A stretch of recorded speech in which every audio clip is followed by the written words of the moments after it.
Hello everyone, my name is Harsh Thakkar. Welcome to the कर्नलशाला। आज हम समझेंगे कि लिनक्स में एक डायरेक्टरी के अंदर कौन सी फाइल और सब डायरेक्टरीज है, एक डायरेक्टरी से दूसरी डायरेक्टरी में कैसे जा सकते हैं, न्यू डायरेक्टरीज और फाइल कैसे क्रिएट होते हैं, एंड उसके बाद हम देखेंगे कि उसको कैसे मूव कर सकते हैं, और लास्ट में हम देखेंगे डायरेक्टरीज और फाइल को कैसे डिलीट मारना है। तो चलो जाते हैं टर्मिनल के ऊपर एंड समझते हैं इस टॉपिक को। तो सबसे पहले टर्मिनल के ऊपर आते हैं। यहाँ पे लिखते हैं cd डाउनलोड्स, क्योंकि मेरी की कहाँ पे पड़ी है, डाउनलोड्स फोल्डर में है। वहाँ पे आके -i कीपैड का नाम linux.pem और उसके बाद हमारे यूज़र का नाम EC2 यूज़र @ हमारा पब्लिक IP एड्रेस, एंटर दबाएंगे और यहाँ पे मैं मेरे लिनक्स सर्वर के ऊपर कनेक्ट हो चुका हूँ। तो यहाँ पे हम लिनक्स के कमांड की प्रैक्टिस करेंगे। अभी मैंने लास्ट लेक्चर में समझाया था कि ये पार्ट क्या बता रहा है कि हम अभी कौन से यूज़र से लॉगिन हैं। ये क्या बता रहा है, हमारे होस्ट नेम मतलब मशीन का नाम बता रहा है। और ये पार्ट क्या बता रहा है, अभी हम कहाँ पे है। तो मैं अभी पहला एक कमांड रन करता हूँ pwd। तो pwd क्या बताता है, अभी हम कहाँ पे है। तो ये दिखा रहा है कि हम /होम के अंदर EC2 यूज़र में हैं।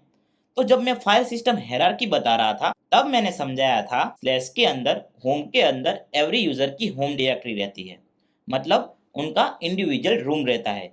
वो अपने रूम में कुछ भी कर सकते हैं, मतलब डायरेक्टरी बना भी सकते हैं, डिलीट भी कर सकते हैं, सब कुछ कर सकते हैं। घर के अंदर वो खाली देख ही सकते हैं, मतलब लिस्ट ही कर सकते हैं, कुछ बना नहीं सकते विदाउट रूट की परमिशन। रूट मतलब हमारे फादर हो गए। तो चलो हम ये कमांड रन करते हैं लिस्ट करने का, क्रिएट करने का, डिलीट करने का और कॉपी पेस्ट करने का। सो सबसे पहले हम कमांड सीखते हैं ls कमांड को। ls कमांड क्या करता है, फाइल और डायरेक्टरी को लिस्ट करता है। तो यहाँ पे हम अभी कहाँ पे है, /home/EC2 यूज़र के अंदर। यहाँ पे मैं ls कमांड रन करता हूँ। ऐसे मैंने ls कमांड रन किया, यहाँ पे कोई भी फाइल और डायरेक्टरीज नहीं बता रहा है। अभी मैं कोई भी दूसरी डायरेक्टरी में जाता हूँ और वहाँ पे जाके ls कमांड रन करता हूँ। तो सबसे पहले मैं cd करके स्लैश में जाता हूँ और यहाँ पे ls कमांड रन करता हूँ। तो यहाँ पे देखो मेरे को बहुत सारे डायरेक्टरीज एंड फाइल दिखा रहा है। बाय डिफ़ॉल्ट ls कमांड क्या करता है, फाइल और डायरेक्टरी का खाली नाम बताता है। बट कैसे पता चलेगा कि फाइल है या डायरेक्टरी है, उसकी साइज कितनी है, उसके ऊपर कौन से यूज़र को कौन सी परमिशन है, ये कब क्रिएट और मॉडिफाइड हुई थी, ये सब जानने के लिए ls के साथ -l ऑप्शन रन किया जाता है। -l का मतलब होता है लॉन्ग लिस्टिंग। सो हम रन करते हैं ls-l। तो यहाँ पे आपको दिख रहा है कि डायरेक्टरी और फाइल के नेम के साथ बहुत कुछ डिटेल है। तो ये डिटेल क्या है वो हम जानते हैं। यहाँ पे सबसे पहला लेटर बताता है कि वो डायरेक्टरी है और फाइल है। डी मतलब डायरेक्टरी है और हाइफन का मतलब है वो फाइल है। बाकी के 9 लेटर डायरेक्टरी और फाइल के ऊपर कौन से यूज़र को क्या परमिशन है वो दिखाता है।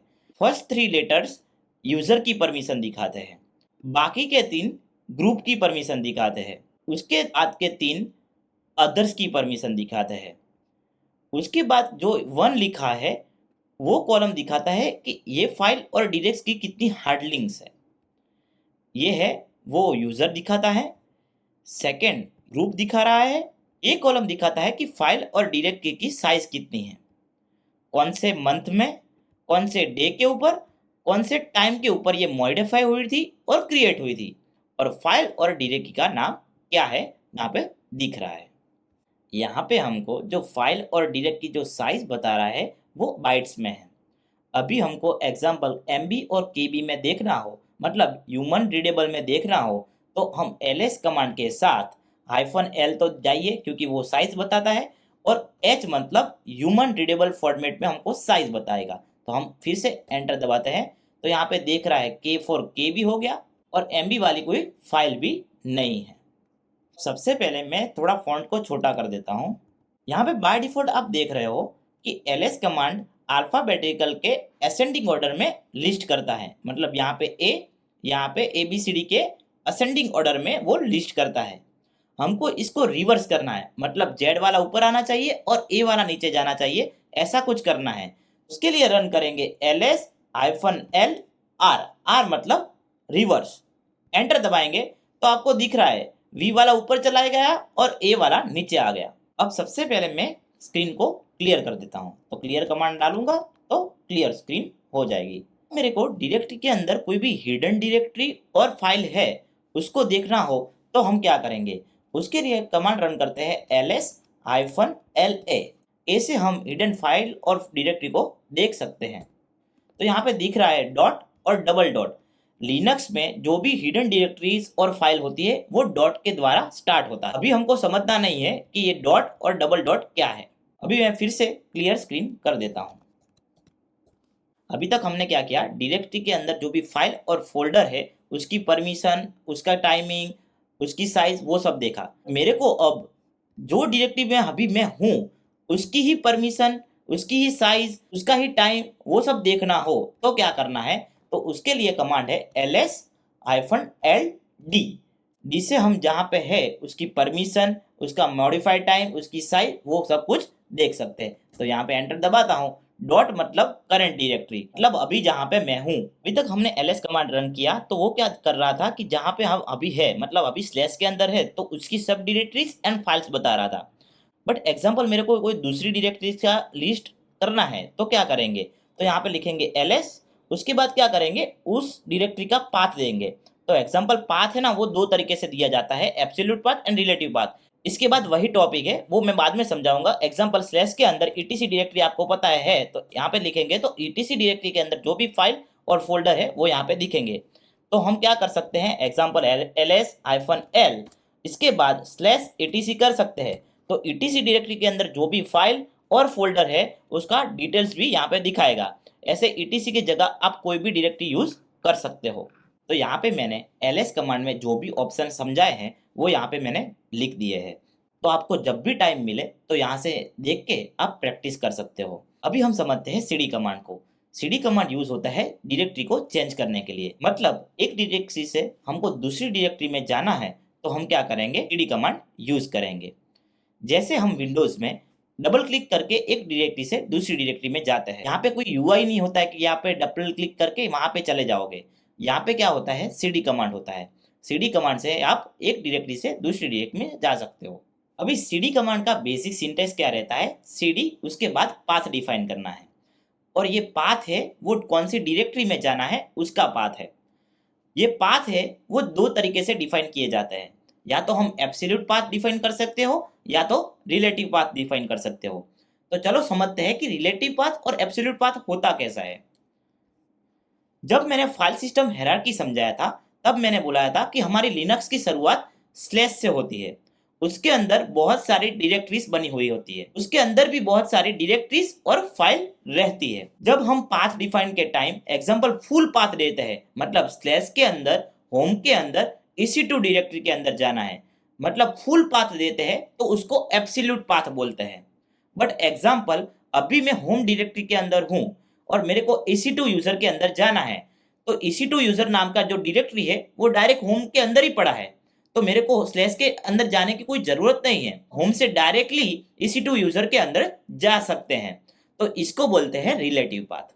तो चलो जाते हैं टर्मिनल के ऊपर एंड प्रैक्टिस करते हैं कि कैसे डिफाइन करना है रिलेटिव पाथ और एब्सोल्यूट पाथ। तो जब आप cd कमांड रन करो तो सबसे पहला इंपॉर्टेंट चीज़ है कि अभी हम कहाँ पे है, वो हमारे लिए बहुत इंपॉर्टेंट है। तो यहाँ पे हमको कहाँ बताता है कि हम अभी कहाँ पे है, यहाँ से हमको दिख रहा है। और या तो क्या कर सकते हो, pwd कमांड लिख सकते हो। तो pwd कमांड से हमको पता चल रहा है कि हम स्लैश होम के अंदर EC2 के यूजर के अंदर हैं। अभी मैं एक एग्जाम्पल लेता हूँ, उसके ऊपर से हम समझते हैं कि रिलेटिव पाथ और एब्सोल्यूट पाथ क्या है। जब हम लिनक्स फाइल सिस्टम हायरार्की समझ रहे थे तो स्लैश के अंदर etc डायरेक्टरी है, और अभी हम कहाँ पे है, स्लैश होम के अंदर EC2 यूजर के अंदर। तो मेरे को एग्जांपल etc के अंदर जाना है तो सबसे पहले क्या करना पड़ेगा, स्लैश के अंदर जाना पड़ेगा और उसके अंदर etc में जाना पड़ेगा। तो यहाँ पे हम लिखेंगे cd स्लैश के अंदर etc डायरेक्टरी। यहाँ पे मैं etc में आ गया हूँ। अभी मैं etc में ls कमांड रन करता हूँ तो यहाँ पे बहुत सारी डायरेक्टरीज है।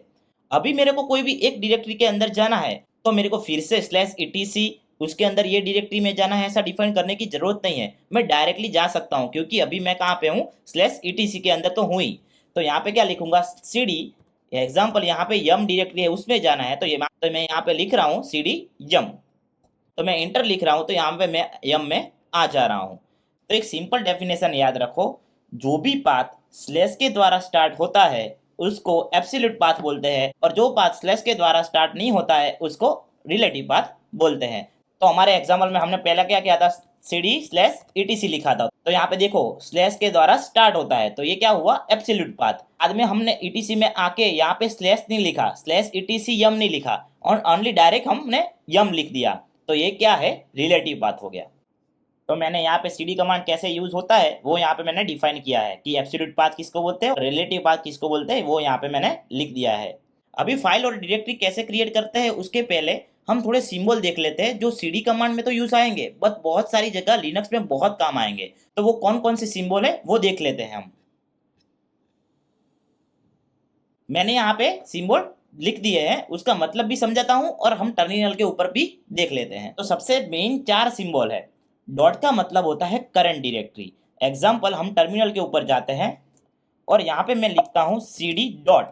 तो देखो अभी देखो हम यहाँ पे कहाँ पे है, यम में है और डॉट रन कर रहा हूँ, तो अभी देखो मैं यम में ही रह रहा हूँ, मतलब करंट डायरेक्टरी को वो पॉइंट करता है। अभी इसका कोई मतलब नहीं है बट मतलब कहाँ पे आएगा वो मैं समझाऊंगा बाद में। डबल डॉट मतलब पेरेंट डायरेक्टरी। एग्जाम्पल अभी मैं यम में हूँ, यम की कैरेंट डायरेक्टरी कौन सी है, ईटीसी में थे, याद है। तो एग्जांपल cd डबल डॉट लिख रहा हूं, तो देखो यहां पे मैं ईटीसी में आ जा रहा हूं, मतलब डबल डॉट का मतलब होता है पेरेंट डायरेक्टरी। थर्ड सिंबल है हमारा टिल्ड साइन। तो हम लॉगिन होते हैं तो स्लैश होम के अंदर EC2 यूजर के अंदर होते हैं, बट वहां पे पूरा पाथ नहीं दिया होता, टिल्ड साइन दिया होता है। टिल्ड साइन का मतलब होता है अभी हम जिस यूजर से लॉगिन है उसकी होम डायरेक्टरी बताता है। तो यहाँ पे एग्जांपल समझो, मैं cd टिल्ड करता हूँ और एंटर दबाता हूं और pwd रन करता हूं, तो मैंने बताया था कि पेरेंट ने हमको एक एक रूम दिया है। तो यहाँ पे दिख रहा है स्लैश होम के अंदर हम EC2 यूजर के अंदर है, बट यहाँ पे क्या दिखा रहा है, टिल्ड साइन दिखा रहा है। और फोर्थ वन तो हमको पता ही है, स्लैश है, स्लैश मतलब रूट डायरेक्टरी। एग्जांपल यहाँ पे cd स्लैश करेंगे तो हम रूट डायरेक्टरी में आ जाएंगे जहां से लिनक्स की शुरुआत होती है। तो देखो यहाँ पे दिख रहा है स्लैश में हम आ चुके हैं। अभी हम कमांड समझते हैं कि कैसे फाइल क्रिएट होती है और डायरेक्टरी क्रिएट होती है। तो उसके लिए कौन कौन से कमांड है वो पहले हम देख लेते हैं। सबसे पहले फाइल क्रिएट करने के लिए टच कमांड होता है। टच क्या करता है, एम्प्टी फाइल क्रिएट करता है। तो उसका कमांड का सिंटेक्स क्या रहता है, टच के बाद फाइल का नाम देना है। तो चलो टर्मिनल के ऊपर जाते हैं और ट्राई करते हैं।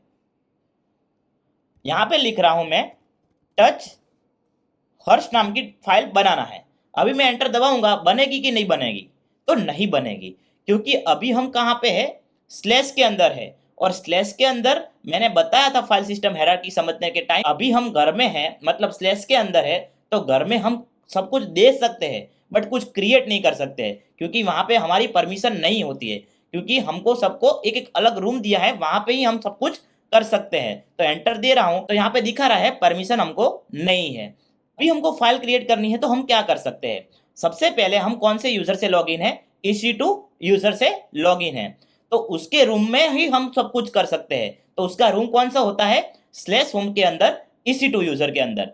तो cd slash home EC2 user, enter दबाऊंगा तो मैं उसके घर में आ गया हूं। और दूसरा चीज हम क्या कर सकते थे, एग्जांपल फिर से मैं वहां पे स्लैश में चला जाता हूं, यहां से मेरे को सीधा उसके रूम में जाना हो तो हम क्या कर सकते थे, cd और टिल्ड साइन मतलब लॉगिन यूजर होम डायरेक्टरी उसका रूम। तो यहाँ पे एंटर देता हूं तो फिर से वहां पे ही चला गया, pwd करेंगे तो यहाँ पे उसका रूम का पाथ दिख रहा है। और यहाँ पे हम रन करेंगे टच हर्ष, तो यहाँ पे बनेगी कि नहीं बनेगी, बनेगी, क्योंकि उसके रूम में ही है। तो यहाँ पे फिर से यहाँ पे ls करेंगे तो यहाँ पे दिख रहा है कि हर्ष नाम की फाइल बन चुकी है। अभी समझते हैं कि डायरेक्टरी कैसे बनाना है। तो डायरेक्टरी बनाने के लिए कमांड है mkdir मेक द डायरेक्टरी। तो कमांड का सिंटेक्स कहता रहता है mkdir डायरेक्टरी नेम। तो यहाँ पे जाएंगे, फिर से यहाँ पे लिखता हूँ mkdir और यहाँ पे नाम देता हूँ डेटा, एंटर दबा रहा हूँ और ls कर रहा हूँ। तो यहाँ पे दिख रहा है डेटा नाम का डायरेक्टरी बन चुका है। जो परमिशन डिनाइड फाइल बनाने के टाइम आ रही थी वही चीज एग्जांपल वहां पे जाके आप डायरेक्टरी बनाना चाहते हो तो भी आएगी, तो उसके रूम में ही बनाना है। अभी मेरे को एक चीज करनी है, एक यूनिवर्सिटी नाम का फोल्डर बनाना है, उसके अंदर कॉलेज नाम का फोल्डर बनाना है ना, एक ही कमांड से। तो मैं क्या करूंगा, एग्जांपल mkdir यूनिवर्सिटी, उसके बाद स्लैश मतलब उसके अंदर कौन से कॉलेज नाम की डायरेक्टरी बनानी है। मैं एंटर दबा रहा हूं तो नहीं बना रहा है, क्यों, क्योंकि यूनिवर्सिटी नाम का फोल्डर है नहीं और वहां के क्यों, क्योंकि यूनिवर्सिटी नाम का फोल्डर है नहीं और उसके अंदर हम कॉलेज नाम का डायरेक्टरी बनाना चाहते हैं। तो इसमें प्रॉब्लम वो है कि पेरेंट डायरेक्टरी नहीं है। तो पेरेंट डायरेक्टरी बनाने के लिए mkdir-p ऑप्शन यूज होगा, उसके बाद यूनिवर्सिटी और उसके अंदर कॉलेज। तो फिर से एंटर दबाऊंगा तो इस बार ls कमांड रन करेंगे तो देखो यहाँ पे यूनिवर्सिटी डायरेक्टरी तो बन चुकी है, cd करके यूनिवर्सिटी में जाता हूँ और यहाँ पे ls करता हूँ तो यहाँ पे कॉलेज डायरेक्टरी भी बन चुकी है।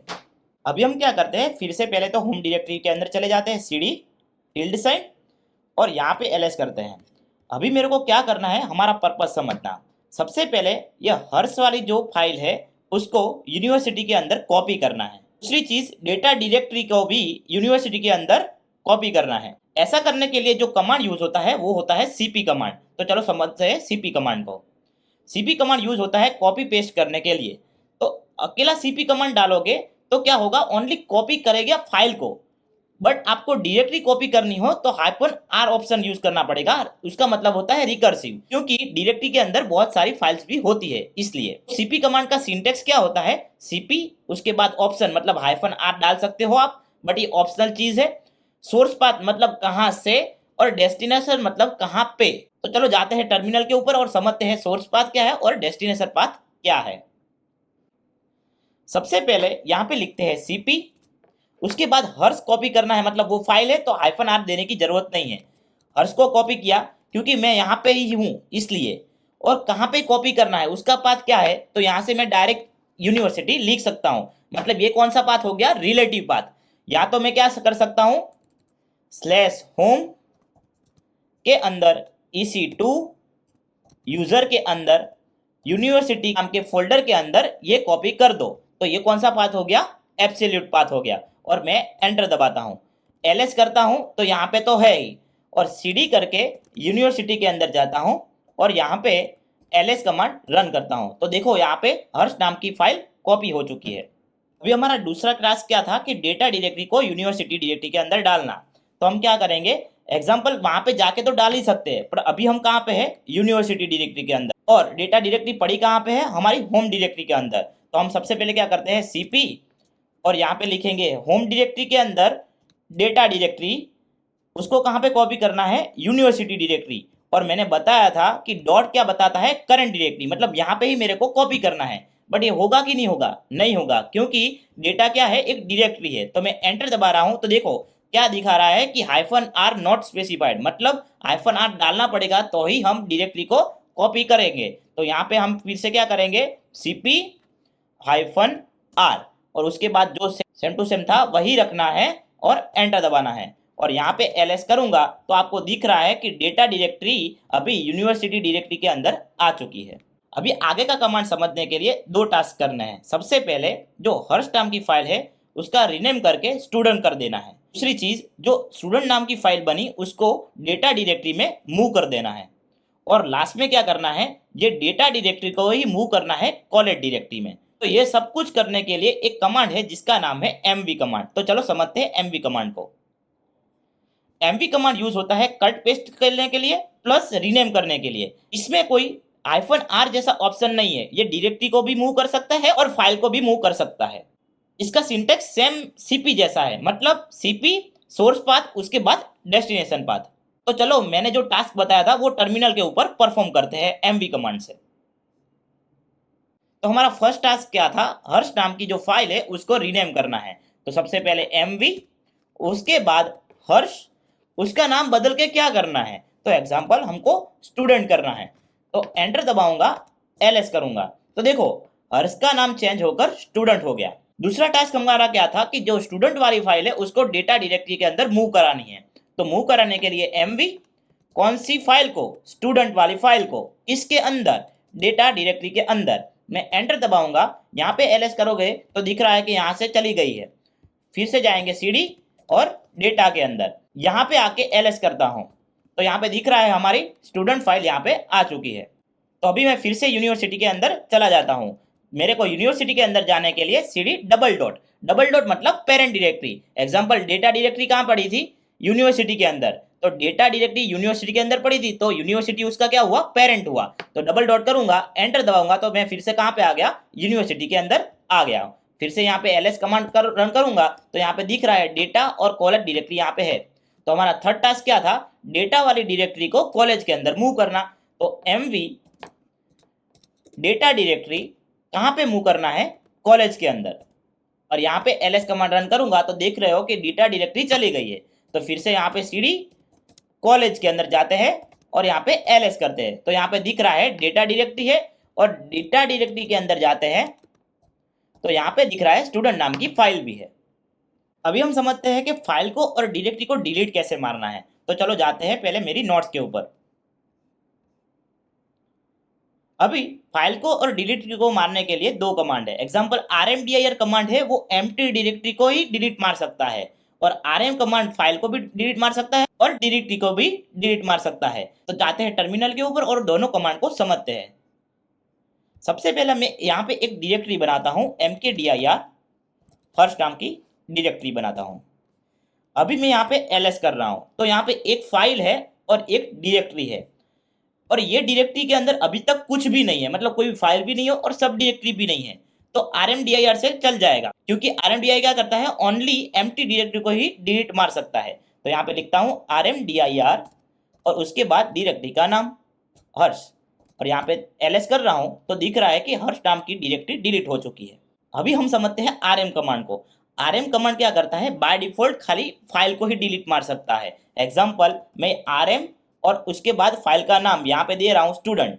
तो यहाँ पे ls करूंगा तो फाइल डिलीट हो गई, बट यहाँ पे फिर से मैं एक डायरेक्टरी बनाता हूँ, फिर से हर्ष बनाता हूँ, ls करता हूँ, हर्ष नाम की डायरेक्टरी बन चुकी है और मैं rm से हर्ष को डिलीट मारने का ट्राई करता हूँ। तो देखो क्या बता रहा है कि can not remove Harsh because वो डायरेक्टरी है। तो rm कमांड से डायरेक्टरी को डिलीट करने के लिए क्या करेंगे, rm-r मतलब रिकर्सिव, उसके अंदर कोई भी फाइल और सब डायरेक्टरीज भी हो तो अभी डिलीट मार सकता है। तो rm-r और उसके बाद डायरेक्टरी का नाम, फिर से ls करेंगे तो यहाँ पे दिख रहा है हर्ष नाम की डायरेक्टरी डिलीट हो चुकी है। एग्जांपल हर्ष के अंदर कोई भी कंटेंट भी होता तो अभी rm कमांड से डिलीट हो जाता, बट rmdir से ओनली एम्प्टी डायरेक्टरी ही डिलीट मार सकते हो। अभी तक हमने जितने भी कमांड रन किए वो बहुत ही इंपॉर्टेंट है हमारे आईटी करियर में। सो मेनली हमको कमांड का पर्पस पता होना चाहिए, बाकी उसका डॉक्यूमेंट कैसे लाना है वो मैं यहाँ पे समझा देता हूँ। एग्जांपल यहाँ पे मैन कमांड लिखेंगे मतलब मैनुअल, उसके बाद हमको पता है कि डेट कमांड से डेट प्रिंट होता है, mkdir से डायरेक्टरी बनती है। तो यहाँ पे एग्जांपल mkdir लिखेंगे तो उसका पूरा मैनुअल मिल जाएगा, उसमें कौन कौन से ऑप्शन है, उसका सिंटेक्स कैसा रहता है, वो सब कुछ यहाँ पे मिल जाएगा। और दूसरा कमांड है mkdir-help लिखेंगे तो वो आपको क्विक हेल्प देगा, मीन्स उसका सिंटेक्स क्या है, उसके साथ कौन कौन से ऑप्शन यूज कर सकते हैं वो भी यहाँ पे दिख जाएगा। ऐसे आप कोई भी कमांड का मैनुअल भी चेक कर सकते हो और हेल्प भी ले सकते हो, बट हमको पर्पस पता होगा तो हम ये सब कुछ कर पाएंगे, वरना नहीं कर पाएंगे।